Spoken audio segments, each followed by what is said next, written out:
I was born 1 mile north of the Tennessee state line in the state of Kentucky. And that 1 mile allowed me to change my birth certificate to match my gender identity. Wow. And that thought always stuck in my head, Kit, that 1 mile made that much of a difference and an impact in my life.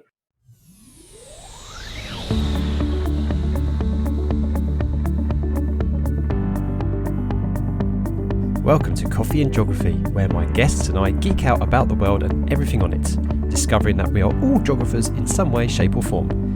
I am your host, Kit, and my pronouns are they, them or she, her.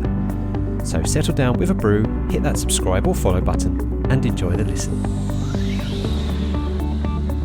This podcast is sponsored by the World Energy and Meteorology Council, or WEMC for short. WEMC is an international organisation focused on weather and climate data to support energy transition, and we also work with educators. WEMC have created Teal, an easy-to-use free visualisation tool that enables you to explore climate variables for the past 70 plus years. Get started at tealtool.earth. Find us at wemcouncil.org and follow us on Twitter at wemcouncil. Hello everybody, and after the GA conference I am continuing to travel around the world. I'm not coming back to the UK yet, so I've been to Qatar last week, and this week going to, of course, one of my favourite countries since I got strong connections there, back over to the United States of America and the East Coast. And well, good evening from me, but good afternoon to Adena and Kelly. How are you folks doing? I'm doing fantastic, Kit. Thank you so much for having us on. Yeah, it's great to finally see you in person. Yeah, that was definitely the theme a couple of weeks ago when this conference, it was some of the first time in 3 years that some of us have even seen each other. And it's been the first time since some of us have seen each other at all, because we've mostly been conversing online. It's the thing nowadays, isn't it? It's just... For me, the remote part of it is the hardest part, because being an educator and a teacher that works with children ages 10 to 14, that in-person connection was what I craved. And for close to 2 years, I had to do what we're doing right now, Kit, and talk through social media, through other formats. And we managed to pull it off. But I'm glad that you got to go see people in person, because it is totally different for certain. 100%. And I still have very, very good friends in the teaching community, and I'm. It's nice of them for them to still welcome me in the teaching community, even though I'm not a chalk-faced teacher anymore. And they say exactly the same thing. Nothing can replace that in-person interaction. And now that I'm back in schools and working again with my project work and stuff, there's nothing quite like it. The interacting and that kind of energy and engagement you can have, and the banter and everything. So yeah. Right, I'm going to introduce you both. Adena Schutzberg has been a GIS user, marketer, and industry analyst who currently works in geography and GIS education as part of Esri's Learn ArcGIS team. Again, lots of connections to Esri's on this podcast. She has too much fun playing the clarinet in community bands and has toned her running habit down from long runs of 100 miles to saner distances of a few miles. Okay, we're going to talk about that. Kelly Jenkins is a public speaker, middle school educator, and a niche advocate for transgender youth. She is host, producer of her own award-winning TV program, Kelly's Quest, the Transnational Journey. And Kelly is the first openly transgender professional disc golfer. Hold your thought about what that may be, everybody. But yeah, I had to look it up, I promise. So yeah, amazing. Adena, 100, going for long runs of 100 miles. You're going to have to fill us in on that one. Okay, but it's a thing. It's a thing. So if you start out as a runner, you want to see how far you can go, and everybody sort of finds a distance that feels kind of good. I've moved up from 5Ks to 10Ks to half marathons to marathons. And what I found was, as the races got longer, I did better. Oh. And I was like, oh, well, I'm doing pretty good at this marathon thing. Let's go further. And so you go up to 50K, which is 31 miles. Then you go up to 100K, 50 miles. And then you go to 100K, which is 62 miles. And then there's the big kahuna there. Can you run 100 miles in one go? And it took me a couple of tries to successfully do it. And people say, well, how do you do that? And the answer is, there's no secret. You run really slowly. You can do it for a really long time. How long does it take you then to do that long really slowly? Well, it varies based on the course, of course. If it's flat and the weather's pretty decent, you can go pretty fast. If it's really hilly, like we've got here in New England, I've run up in Vermont, it's a lot slower. So my personal best, I'm very proud of this. So the big thing is, can you run 100 miles in less than 24 hours? That's like this magic everybody thing. Kelly's like, no.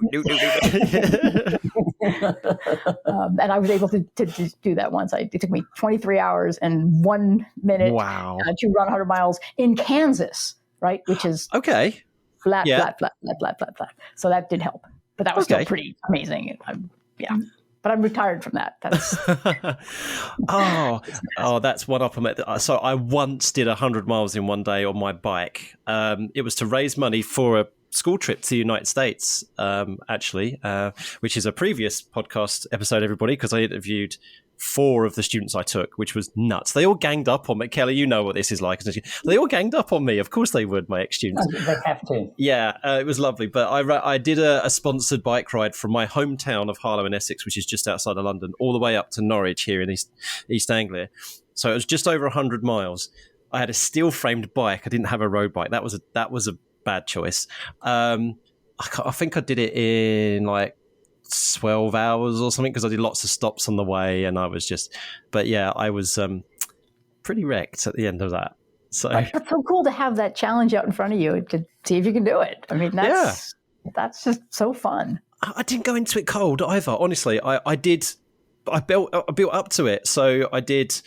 There's something here where we've got something called the Norwich 50, which is a loop out of Norwich back into Norwich, kind of into the North Norfolk countryside and back again. And then there's the Norwich 100, where you can divert from the Norwich 50 path, go a bit further, and it goes up to the North Norfolk coast, along the North Norfolk coast, and the beautiful scenery, and then back down into Norwich. So I did the Norwich 50 as a preparation for this, and then I did a 75-mile bike ride down in Essex.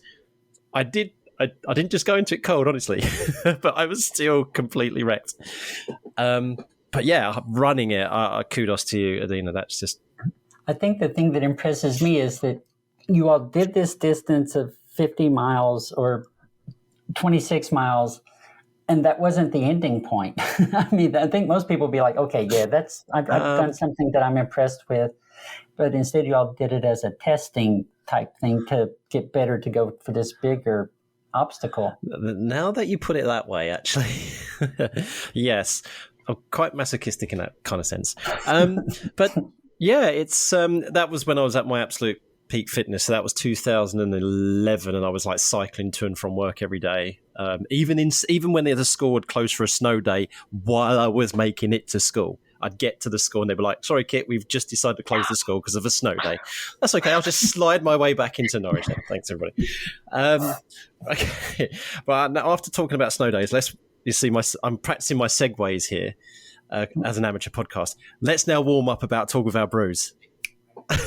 Yes. So I've got it late night here. I've got my decaf coffee here. So who'd like to go first? So Adena, you've actually got your little kind of tub of stuff there. I do. So it's afternoon here, and probably best for me not to drink caffeine if I want to sleep later. I do actually regularly drink a coffee replacement beverage called Postum. And it was actually invented by C.W. Post, like Post cereals in the United States. Okay. They make breakfast cereal. Yep. And they basically invented it to be a healthier alternative to coffee in 1895. It's really old. Oh. And it got really popular during World War II when they were rationing coffee. So you could have this, and it was supposed to sort of does it taste like coffee? It's in the same family of coffee. It's kind of rich, but it doesn't have any caffeine in it, and you put a little milk in it. It's very nice. So that's what I'm drinking. Because I've seen it on the shelves. I've been shopping in the supermarkets in America, but never really thought. I thought I don't want to touch that stuff because I'm a tea drinker. Let alone, this decaf coffee is like as far as I go, more or less.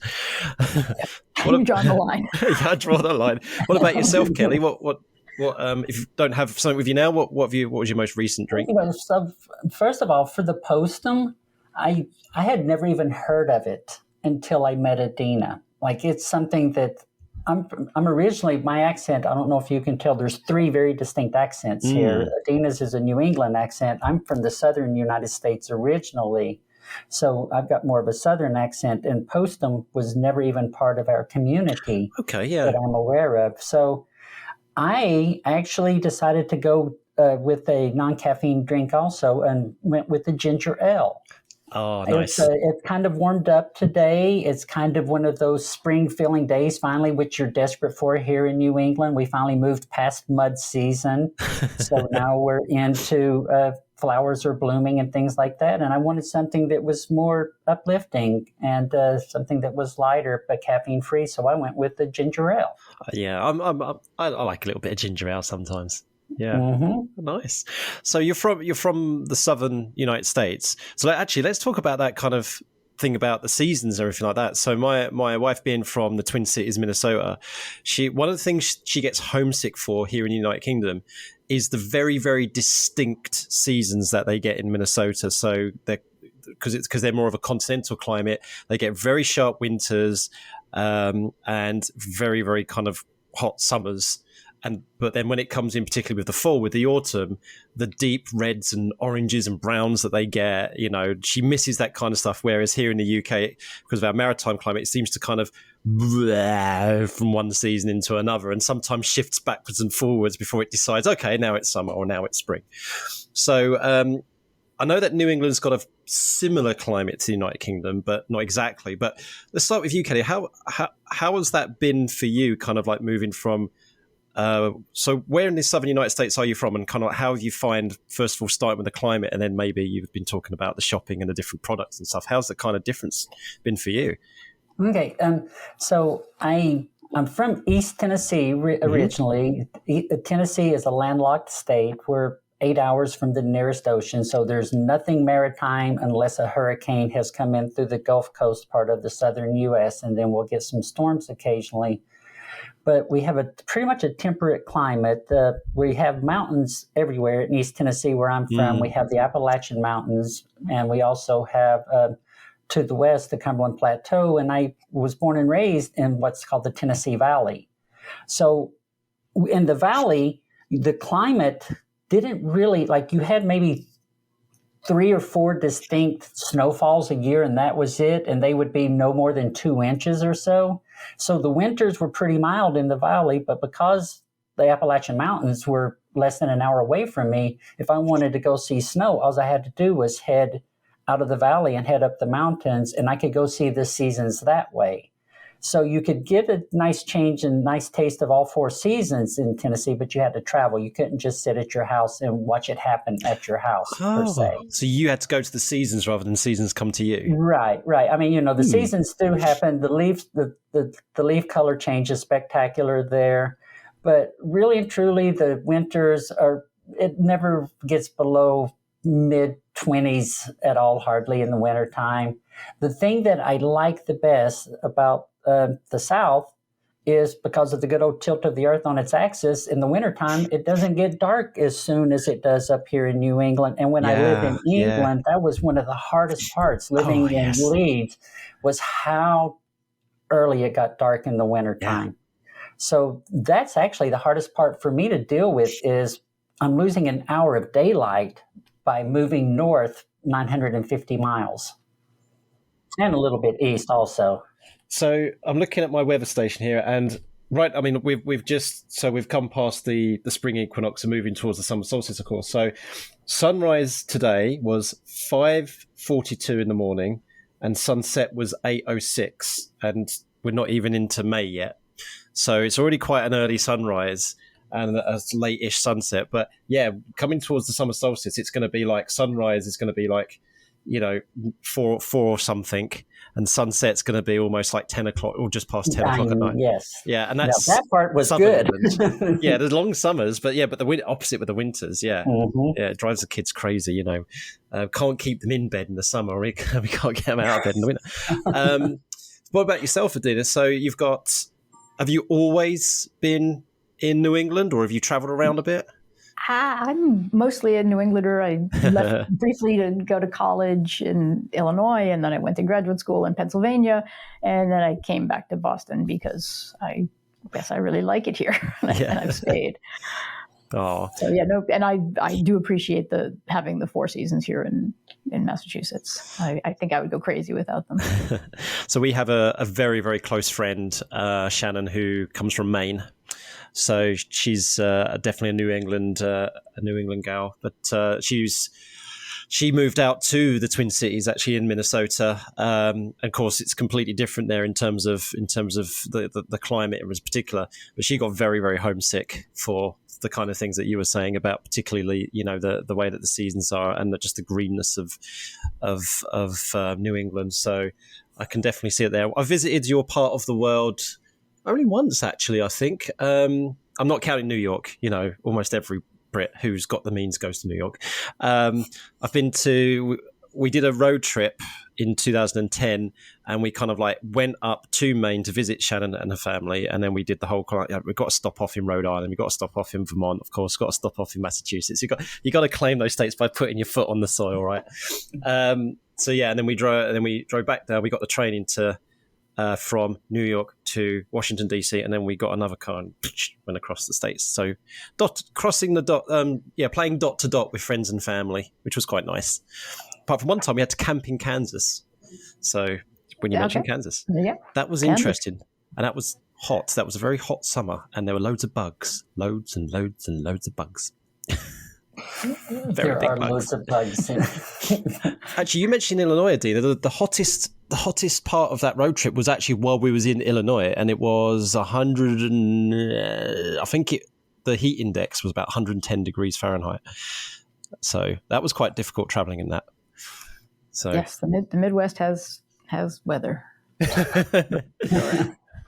So Massachusetts then it's not the smallest state, but it's one of the smaller states in the USA. So compared to other states like in the West, particularly where you've got California, Nevada, Colorado, Montana, all those kind of things, they're quite large states. But Massachusetts is relatively small. So you two actually live an hour apart from each other.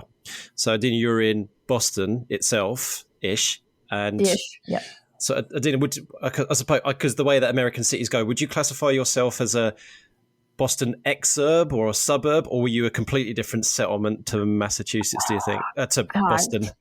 Yeah, and this is one of those real geography perception questions. Yeah. Do you live in the city? Well, my actual address is in a city outside of Boston called Somerville, famous for being the place they invented marshmallow fluff, among other things. Huh. Do you even know what that is? Marshmallow fluff is not what we call candy floss, is it? Yes. The cotton candy.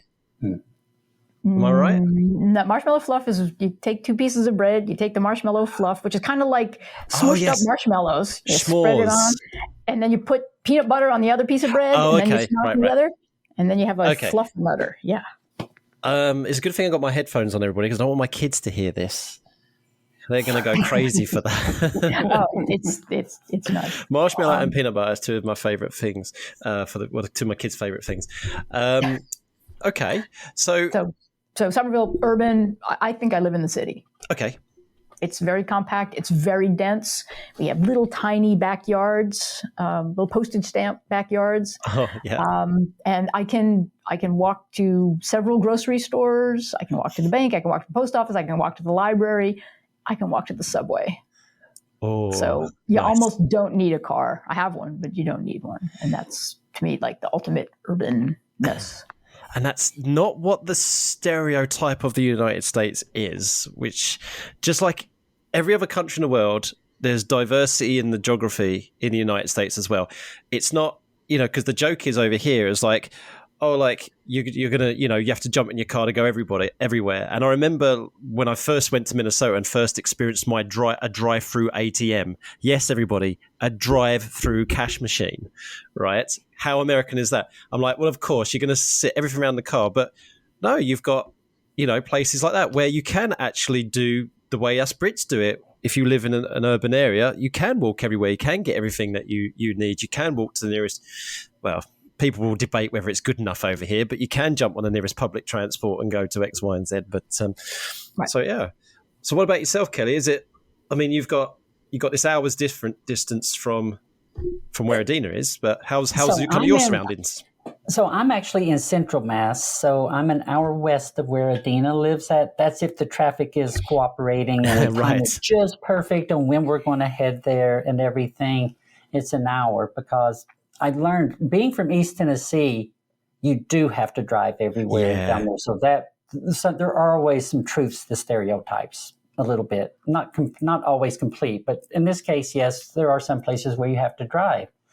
And so I'm used to being in places where you have to have a car, where there isn't any public transportation whatsoever. And then I moved up here, and there's a train that goes with 5 minutes from my house, 10 minutes from her house. I can hop on it and be at her house and not have to do anything in a car. Nice. But with me being in Central Massachusetts, to go to the grocery store, to go to those types of things, and to the market, I do need a car, because I could walk there or take a bike there, but it's probably a half mile or a mile away from where I'm at. But the reason I choose to live in Central Massachusetts versus where Adena does with the convenience, I have to have more trees around me than people. I mean, that's just who I am. I need more trees than people. Yeah. And so I live in an area that's more, it's not rural by any stretch of the imagination. It's a town of about 20,000 people, and it's called Leominster, and it's spelled Leominster. So my GPS always calls it Leominster. Yeah, we have that problem over here. I mean, we I think it was with Phil Humphreys, another geography teacher in the United Kingdom. We talked about weird place names in the United Kingdom. Like we've got like, should I get you folks to try and spell Wyndham or Haysborough, because I don't think you'll. But it's the kind of same thing, like as Leadminster. But yeah, just if you listen back to the episode, or try and Google or Ecosia or whatever search engine you use, Wyndham, Norfolk, and Haysborough, Norfolk, and see what happens. And if it gives you that autocorrection, you'll be like, what? So yeah, it's because I mostly experienced that. In the United States, it was like, well, that you actually say it as it is, and it's when you folks come over here and you try and pronounce our names, you kind of, but Leominster, I'm going to remember that this time. So actually, there is a kind of quirkiness to some of your names as well. Well, and Leominster or Leominster is right outside of the big city in Central Massachusetts, which is pronounced Worcester, which would have pronounced over here. So perhaps it's New England, the British influence with these place names, I imagine. That's probably the historical context, historical etymology, I imagine. I don't really thought about that. I'm pretty sure we stole that name. Yeah. We stole everything else. Yeah. So. Well, and you fought to keep it, so it's all good. So fair dues, you've victor to the spoils. Oh yeah, there was a war. So moving on then. I asked the kind of things which things that kind of matter to you, and like Adena, you put on here that like geography matters, and yes. Absolutely, 100%. And we actually, people listening, we've just been talking about in some ways that geography absolutely matters. And Kelly, you've put on here, which is something I really do want to talk about, really excited to talk about, is in terms of not just physical geography, but social geography in particular, about trans rights in the United States. And one of the things that you've been doing, which I really strongly recommend people give a listen to and a watch to, is your TV program, which you won an award for, which is called Kelly's Quest, the Transnational Journey. And it's really, really cool. So what I'm going to do is I'm going to play a little clip for the listeners, which is just an opening of one of your episodes. Welcome to Kelly's Quest, the Transnational Journey, 50 states and 50 stories. Located in Morris Plains, New Jersey, Greenstone Disc Golf Course sits on what was once part of Greenstone Park Psychiatric Hospital. Built in 1871, they first opened their doors with less than 300 patients on August 17, 1876. One of the hospital's more famous patients was Woody Guthrie, who was there from 1956 to 1961. Greystone was a landmark in progressive medicine. The hospital believed in uncrowded conditions, fresh air, and the notion that mental health is treatable. Following in the footsteps of compassionate care in New Jersey, we spoke with Dana Delgado, a family nurse practitioner, to discuss health care within the trans community. We met Dana and his son James on a rainy morning. I'm all over this topic, but I really love the way you started with a little bit of kind of geography or history about the state that you're visiting. So tell us about how did you get into this, the TV, the kind of like the TV kind of side of things, this production side of things. What motivated you to kind of tell these stories of these people in your program? Well, the geography part of it was just, I'm going to take credit. I'm a history buff. I'm a geography buff. I really wanted to know the backdrop a little bit of this state before I even went there. Why is this state looking the way this state is for trans rights in 2020 or 2021 or 2022 when we get to travel again? Like, what in their past has helped create what's going on now? And sometimes I can find an answer to that. And then other times I just find really interesting facts about each state that I didn't know that impact the story. Like, for instance, the North Carolina, we went down to North Carolina because in a political sense in the United States, there's federal rights. We have a federal government, and then we have the 50 states. And each one of those states has its own individual laws and rights that the federal government's rights, in theory, supersedes and take precedent over each state's rights. Well, because of being a trans woman in this United States, I'm very aware that in some states, I have more rights than in other states.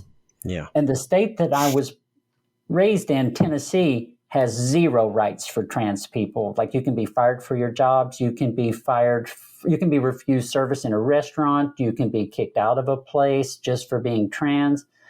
And the state of Tennessee allows that to happen.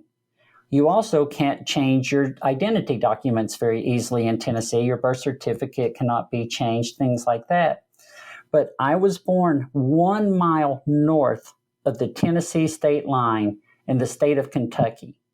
And that 1 mile allowed me to change my birth certificate to match my gender identity.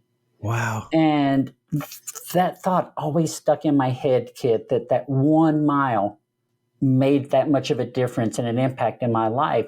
So as I affirmed my authentic self as a trans woman way back when in 2005, and there's a whole nother story to that people can see on the show that I tell the story about my journey, I discovered that other people are being impacted the exact same way based on where they live. Yeah.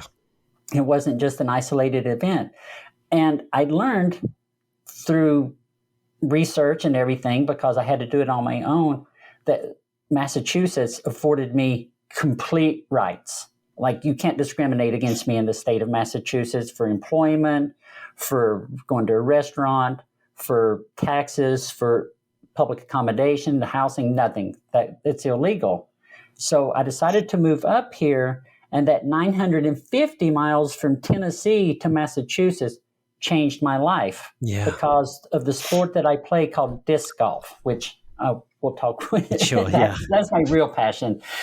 But I moved up here, and playing the sport of disc golf, I met a whole new community of people. And one of the people that I met is the executive director of Acton Public Access Television Station. And that's where we're at today, is actually in the TV station in Acton, Massachusetts. And as I got to know the executive director in a casual setting on a disc golf course, he kept pestering me. Kelly, you've got to tell your story. You've got such a fascinating story. You've got to tell it. And I kept saying to him, no, there is no way I'm going to tell my story and risk being ostracized by the community. I'm a teacher trying to start my life all over again up here. No. For a year, I told him no. And finally, one day he said, look, I've hired this person to work at the TV station. Come talk to them and then tell me no. So I came to this station. I met this gentleman named Patrick Snow. He sat down and we were talking to one another. He made a movie about queer people in the past. I watched the movie and I said, yes, I will tell my story. And that was a studio episode. And then we decided we need to go bigger because each state is different. That little thing was always in the back of my head that I've got to go I've got to go tell more stories. I started traveling from state to state to state, filming people, finding out what it's like in those states. And I'm interviewing trans people in those states that are doing amazing things. Like, for instance, in New Hampshire and Vermont, I interviewed politicians, trans people that are elected politicians working in the United States as their authentic self. Yeah. I've interviewed people that work for the Office of Naval Intelligence that keep track of what other countries are doing with their nuclear arsenal. I've interviewed people that are working in cities and states that are helping marginalized people. I've talked to people that are nurse practitioners, medical people that are helping the trans community that are homeless, because sadly a lot of us are discriminated against to the point that we become homeless. And so I talk to doctors that go find us out in the community and help us. And it's just been an amazing, amazing adventure. And I'm so grateful that the show exists and that I get to go meet these wonderful people and hear their stories. It's so heartwarming to kind of hear this, the origins of how this took place, because two things came to my mind as you were talking. One is geography really does play a massive part in people's lives, and it just blows my mind. I mean, of course I'm aware that this is the case, that arbitrary lines drawn on a map can lead to two different paths in life. It's a sliding doors moment for people of our age who know that movie, where life can go in a completely different direction from a distance of a short walk away from each other. And there's so many examples, of course, not just with trans rights, but also with communities of color, indigenous oppression and things like that, where lines drawn on a map can really change the future of a people. And the second thing that came to my mind was what impact allyship can have. So you found this group of people when you were doing your disc golfing, and they wouldn't let up because they were being a genuine ally and thought that I want, come and speak to us and things. And then you got that sense of safety and security that you needed to say, actually, I do feel empowered to tell my story. And now that was the pebble in the pond. I like this analogy of, casting a pebble into the pond and the ripple effect taking place because of that allyship that existed. And now you're able to tell your story, tell these other people's stories, and just, it just makes me feel so great, especially as we're aware of the devastating stuff that's taking place in various states across the USA and here in the United Kingdom as well, where there's a very more sinister kind of shadowy aggression towards trans rights in this country. So that fills me with a lot of hope. So thank you very much for sharing that with us. I mean, you must be so proud of that. I mean, Adena, how, from your point of view as someone who is supporting this. The one thing that it's very easy to say is Kelly's a geographer. She's Yes. always been a geographer. She looks at the world like a geographer, and she's taken on this challenge of telling stories by saying, let's look at it geographically. Let's go state to state to state and find people and find out about that state and what's going on.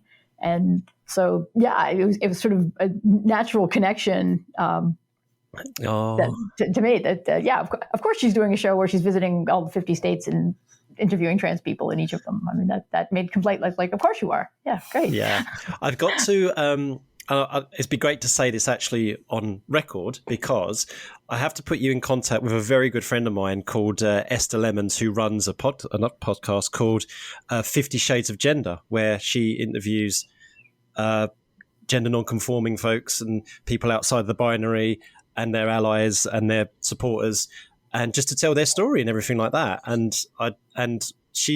just said, Esther, you've had me on your podcast so many times, you've got to come on mine. So she's going to be doing a future episode, everybody. So that's why I mention it. And I think you two would make amazing guests for Esther to talk to.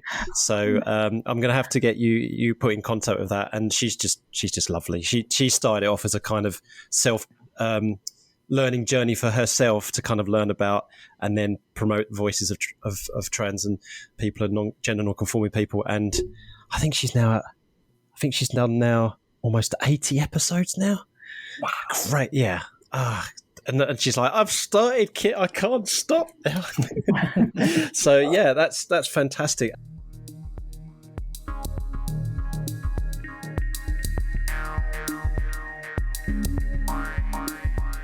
Hi folks, a chance for you to recharge your brew, but also a polite prod to remind you that it's so easy to support this podcast. Simply liking, sharing, rating and reviewing means that it will get on more people's radar. Also, there are a few links down in the description which may be of mutual benefit. Please do check them out.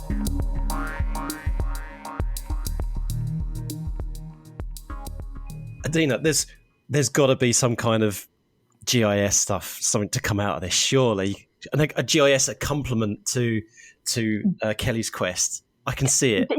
Yeah, actually, so part of my challenge in hanging out with Kelly and watching her put the episodes together and do the research and do the editing and try to get the story out on social media so people will watch the shows. I was struck by that story that Kelly told about just this small piece of geography had such a big difference. And so it came back to what I had written down, which is geography matters. Yeah. And I was like, okay, so here's one little tiny story about Kelly that illustrates that geography matters, and geography matters to transgender people. So what other stories are there out there? So I started just looking out in the world and trying to find these individual people's stories. And for the Trans Day of Visibility last month, I collected 5 of them. I used a story map, that being one of the technologies that my company makes, to tell these 5 stories, with the map. What is it that geography mattered about? And there's internet people leaving countries because their lives as transgender people were just impossible, so they had to leave. Young people having to change schools. You pick the school based on what was possible, not being able to go to the same school as their friends. It's a really interesting thing, and it keeps coming back to geography matters. Yeah. And I really like that I can bring sort of my vision, the way I look at the world as a geographer and as a GIS person, to this issue that's a worldwide issue, and let's figure it out, people. I mean, come on. Yeah. It's 2022. We got to figure this stuff out. I have to say, I'm so glad that people like you exist. It just really, really, I've got a big smile on my face. I'm just like, to know that you two are out there doing this thing, and you're doing it for the love of it and the proud of it, and for the right, the right reasons as well. It's amazing because, obviously trans rights, LGBTQ rights, geography, GIS, these are all my favorite things. So like you two are like kind of like this ball of like favorite things for me. And I don't hold back. Everybody knows that I'm genuine when I say these kind of things to a fault almost. But it's just yet another example of what us geography educators, and I know that, the largest majority, the majority of the people listening to this podcast are geography educators, geography teachers, particularly in the United Kingdom. And I'm so, so pleased that you've been able to articulate that so well. Because I must admit, I've been, perhaps because I'm so emotionally attached to it, I'm very, very passionate about geography. I'm exceptionally passionate about trans rights and equity, diversion and inclusion, that I've always wanted to explore trans rights and geography a lot.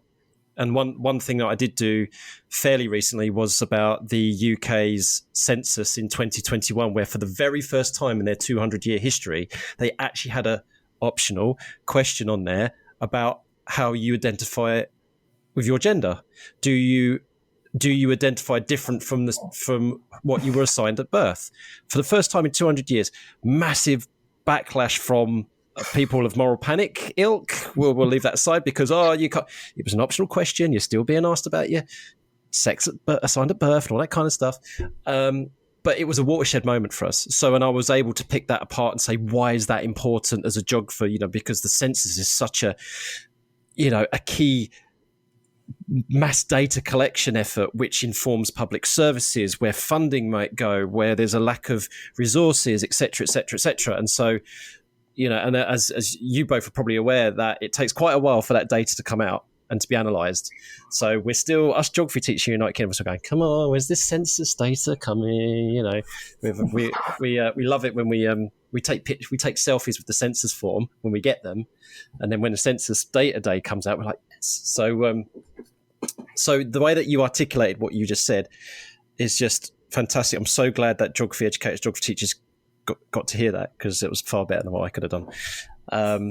So thank you. And yeah, Kelly, please, keep up the great work with that. I'll put all the links in the description with regards to your TV show.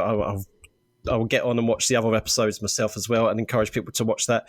Adena, that story map, do send us the link. I'll put the link in the description as well to anything that you think teachers can explore or educators can explore, or just because it matters. Geography matters. So thank you for that. Where to move on from that? Oh, well, where can I go from here? Right. I'm going to go to spill the beans now. So you're going to tell me something. Now, you've already alluded to it. So we'll go with Kelly first, and then we'll go to Adena. Kelly, you already alluded to this about disc golfing. Disc golf. So most of us are aware what golf is. So I'm going to guess.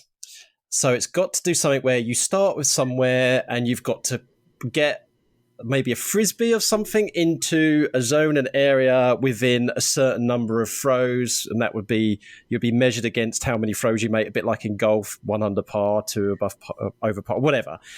Is it anything like that, or did I get it completely wrong? You nearly described it perfectly. You all did invent over in the British Isles the wonderful game of golf, which I love.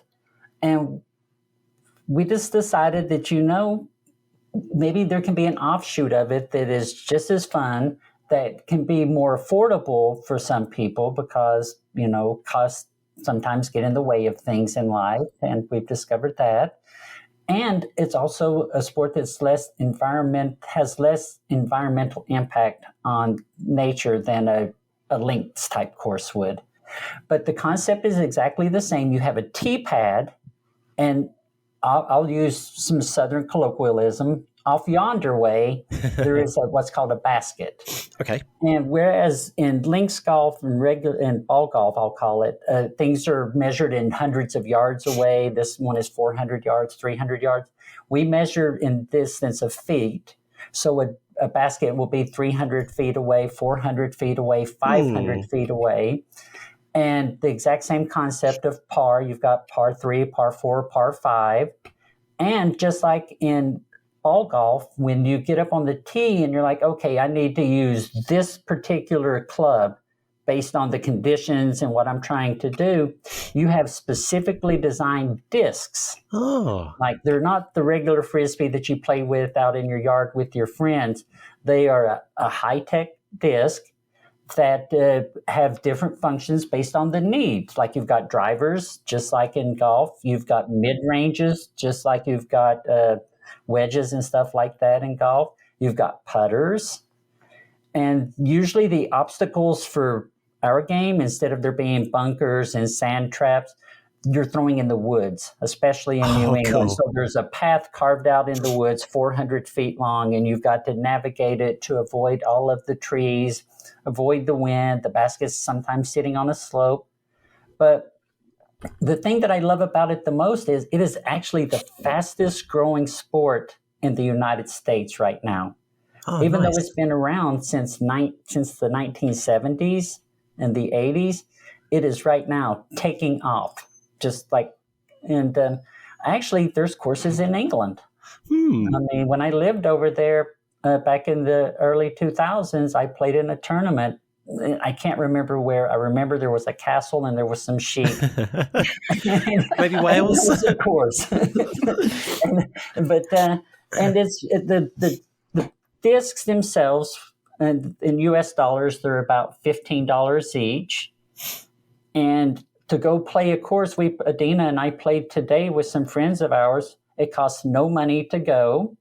We just showed up and got with our friends, and away we went. It's an 18-hole course layout, and par for the course is 56. And then you hope that you can beat that.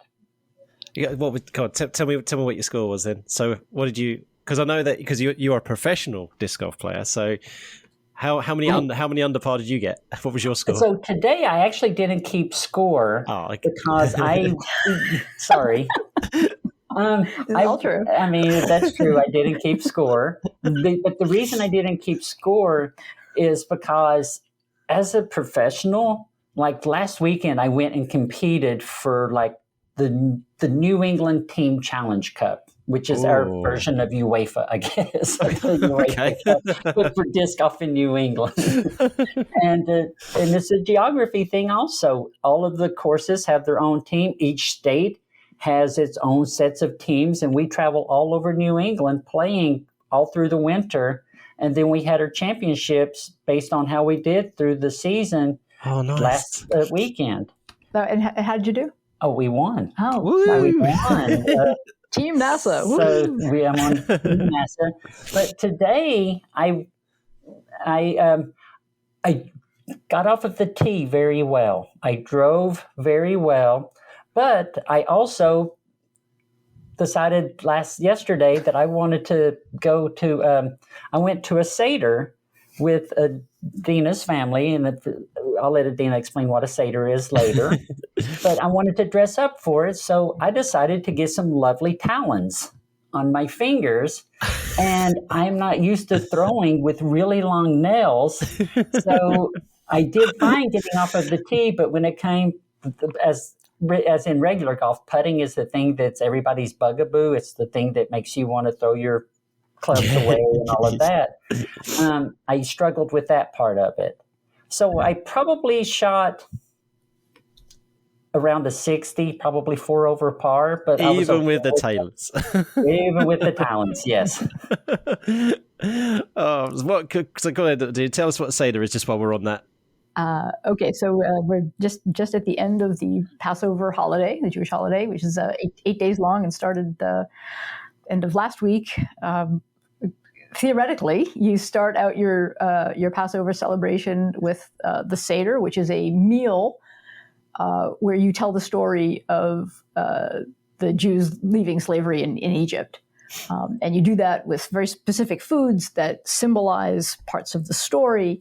And again, it would have been last week, but with the complexities of today's life, my family decided we were going to do it on a Thursday, but we did, and it was lots of good fun. Oh, awesome!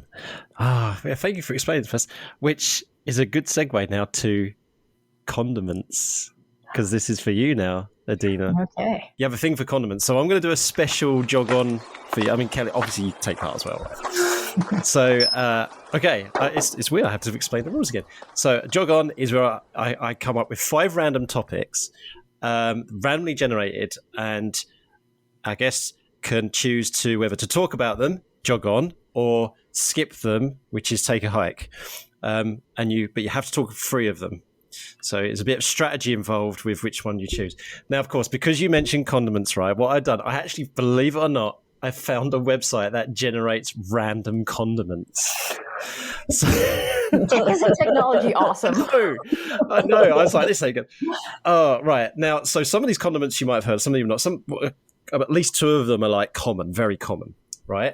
So you can choose to talk about them or skip them, and it could be about how you might use them or what you've, if you even have them in the house or whatever it is. We'll just go for it, free flow. Okay. Are you ready for the first one? I'm ready. I'm gonna think I'll try and pronounce this right. Pico de Gallo. Oh, pico de gallo. I know what that is, and that's not because I like it. It's because Kelly likes it. Okay, so do you want to jog on that and tell us about why Kelly likes that? I'm going to let Kelly talk about it. Okay, go for it. We're going to jog on and pass We're it to jogging on me. with Pico de Gallo.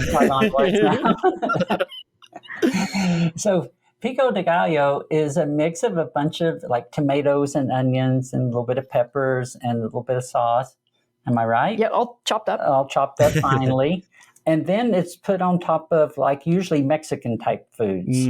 It's like right. a more of a, it's in the salsa vein of things a little bit, but it's got some spices on top of it, some herbs. And what do you like to put it on?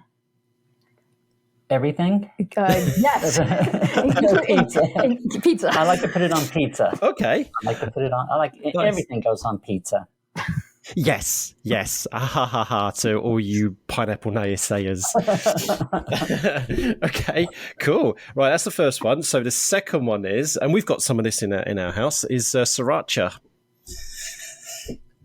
I'm going to take a hike on that one. Oh, okay. I'm not a spicy person. Yeah, it is really spicy. I've so with Sriracha, I've taken to putting it that little dab on quite a few things. Actually, I do like to spice things up, especially on noodles and whatnot. Okay, so this one is we were talking about being environmentally friendly a bit earlier, and this one definitely not, because they come in little plastic packets sometimes in restaurants, particularly is tartar sauce. So tartar sauce. I'll jog on tartar sauce. Okay, tell me a bit about it. So do you just use it with fish, or is there other things you stick it on? I don't like the whole concept of tartar sauce. I'm a big fan of condiments. That is one condiment that I would not seek out, and if provided to me with my, say, fish and chips or whatever, I would not use. Because it's because if you think about it, all tartar sauce is a combination of other condiments. Right. So I really, didn't know that. if you just separate it out into its constituent parts and then choose the constituent part that you really want, then you'll be in good shape. Okay, so what kind of stuff do you find? Well, what goes into tartar sauce then? I honestly did not know this. So I believe there are different ways of making it, but my generic brain of tartar sauce is it's mayonnaise and ketchup and relish. Okay, so I loved how you jog on to say your distaste for tartar sauce. That's good. Right, so we've got two left. You've got to jog on with one of them. And I'll say, folks, this is completely random. And the fact that Pico di Gallo came up was completely random. That you love that. Okay, so the next one is fish paste as a condiment. Yeah, I'm going to take, I know what it is. I'm going to take a hike on that one. Okay, actually, I kind of love the fact that you have to talk about it last one's actually not too bad, because it's a very common condiment. I made sure I didn't tie my tongue with that one. And that's just vinegar. And so I'm going to give you a bit of free rein with this one, and not just balsamic vinegar or anything like that, but any kind of vinegar. I'll let you talk about any kind of vinegar that you've used in your cooking or something. Well, okay, so I've got to talk about vinegar. You've got to talk about it, yeah. In the context, as a constituent part of another condiment. Okay. And this is super timely because this has to do with the Seder that we had last night. Oh, okay. So one of the things that you have at the Seder is horseradish, and it symbolizes the bitterness of slavery. Right. Okay. And if you've ever seen horseradish root, it kind of looks like a big, fat, white, carroty thing. And to turn it into a condiment, you clean it all up, and then you put it in your food processor and you crunch it up, and then you mix it with vinegar. Oh. And then you get, if you use a fresh root, you get some of the spiciest flavors that you will ever get. Oh. And in traditional Passover foods, what you do is you take it and you eat it on matzah, and you also eat it on gefilte fish, which is a sort of minced fish patty. So that is the best way to use vinegar this time of year, springtime, when Passover is happening. Nice. I like the way you did that. So here we have tons of vinegar in this house, but most of it is white vinegar, and we use it for cleaning. Environmentally friendly, yeah. But we do have some red wine vinegar. We do have some white wine vinegar. We do have some vinegar as well. But okay, cool. That was quite fun. That was a bit different. I like that. Right, we're going to finish off now then with We Are All Geographers. So I'm going to get you linked up to our previous guest, and you're going to set a challenge for our next guest. So We Are All Geographers is all about linking our guests together with a word that people try to link with geography, or maybe some kind of relationship to it with their lives, their interests, whatever. So last week we spoke to Emily Butler, and Emily is located in Qatar. She's an international geography teacher who lives and works out in Qatar. The word that she come up to challenge to you both is continuity. Continuity. So your job, folks, is to see if you can link the word continuity to geography. And I always say it can be geography in the loosest sense. It doesn't have to be to a geographical process or term. It could be quite loose. So, or the lack, I reckon Kelly can maybe talk about maybe the lack of continuity because of geography. I don't want to give any hints. So, because there's two of you, I'm going to be nice, and I'm going to give you 40 seconds rather than 30 seconds, so you can maybe have 20 seconds each. So, do you want to have a think about it before you crack on? Do you have an idea? Because I'm willing to wing it. Okay. I'm willing to just usually it works best that way. An idea, well, I have an idea for you. Okay, so you answer you go with it then. 40 seconds in total, 20 seconds for you. Talk to me about continuity. Off you go. So I am a weather buff. I always like to watch the weather, and the weather map that runs through the state of Massachusetts also shows the roads. I live on a road called Route 2. Somehow or another, even though the road runs from Boston all the way to New York State, on the map, there are gaps with no road whatsoever. How is that possible to not have that continuity? Oh, okay, Dina. I want to talk about continuity in disc golf. When you throw a shot, you want it to be a nice smooth from here to there and landing, and there is no continuity because it gets interrupted by trees. I love it. Perfect. Oh, brilliant. You did that so well. Yeah. Weather maps. Okay, we can talk forever about weather now, but you are talking to a bit. It really annoys her so much that road has a hole in it. It's like, it's there. I know the road is there because I've driven on it. So I know it exists, but why is it not on the map? And I can't figure out whether it's the underlying GIS data or if it's just the rendering that somehow has a gap. I love how you're going operational with Oh, wonderful. Okay, so you two can come up with a word now for our next guest. Could be something we've talked about, something related to what we talked about. It could be something completely random. It could be something on that shelf behind you, whatever you so wish. I've got a good idea that is representative. I would like them to use the word course. Course. Oh, wow. Oh, my goodness. There's so many approaches to that. And right, it's very course. geographic, yeah. Yeah, I really like that. Well, this has been so much fun. I've really enjoyed this. Before we get going, though, I know you've given a couple of shout-outs already, Kelly, yourself, but is there anyone else you want to say hi to? Adena, you might want to say hi to Alistair Hamill. everyone loves saying hi to Alistair Hamill on this podcast. Or is there anybody else you'd like to say hi to? I'm just going to shout out to my team, the Learn ArcGIS team at Esri. It's a great bunch of people to work with, and we have a lot of discussions about geography education and how to make it better. Yeah, I don't know what it is with you, Esri folks. You're such lovely people. I work quite closely with the Esri folks here in the United Kingdom, the educational team, and they're just lovely. So I'm going to say hi to Jason, David, and Katie because they're just lovely, and Addy because they're just lovely people. And what about yourself, Kate? Anyone to add from what you said earlier? I want to give a huge shout out to Acton TV for letting us use their studio for this. Yeah, thank you. And I also want to give a really big shout out to all the trans and gender nonconforming people out there that are doing their thing, surviving and thriving and making the world a better place. Keep on doing what you're doing. Here. We're here. We're here to stay. We're proud. And what I will say is that we all have an identity that's not trans as well, and hold on to that. Like, I identify as a geographer and as an educator, as a teacher. That's my core identity. And the fact that I am trans is just my existence. So what a lovely thing to say. Thank you so much, Kelly. And how can we, I know, Adena, you've got a Twitter account. So if people want to connect with you, what is your Twitter handle? It's Adena S. Adena S. Lovely. And Kelly, you don't have a Twitter account, but of course you do have your YouTube channel. So what's the best way of finding out your YouTube channel, all your stuff? If you go on to Acton TV, they have access to all of my YouTube shows because they are the ones that host it on their platform. So Acton TV, Kelly's Quest, I have a studio show, and I've also got the on location show, the Transnational Journey.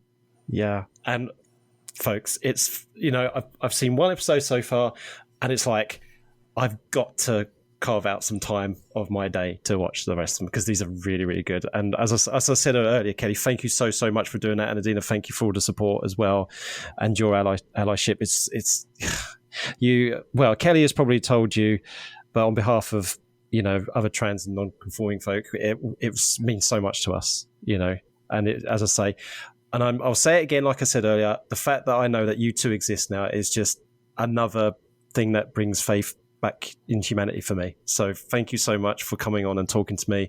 I've really enjoyed myself, and I really do dearly hope we keep in contact. We will. We've got a place to visit now. Yay! Yay!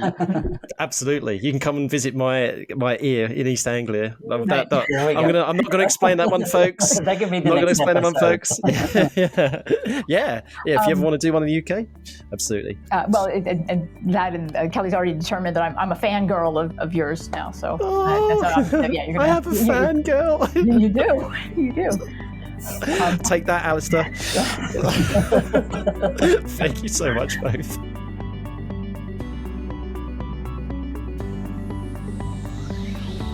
Thank you so much for listening. We hope you had fun. If you haven't already done so, please subscribe so more stories and experiences can drop into your favourite podcast app. If you fancy being a guest or have any feedback, follow us on Twitter at CoffeeJogPod and send us a DM. Or you could email coffeeandjog@geogramblings.com. Until next time, keep geogging.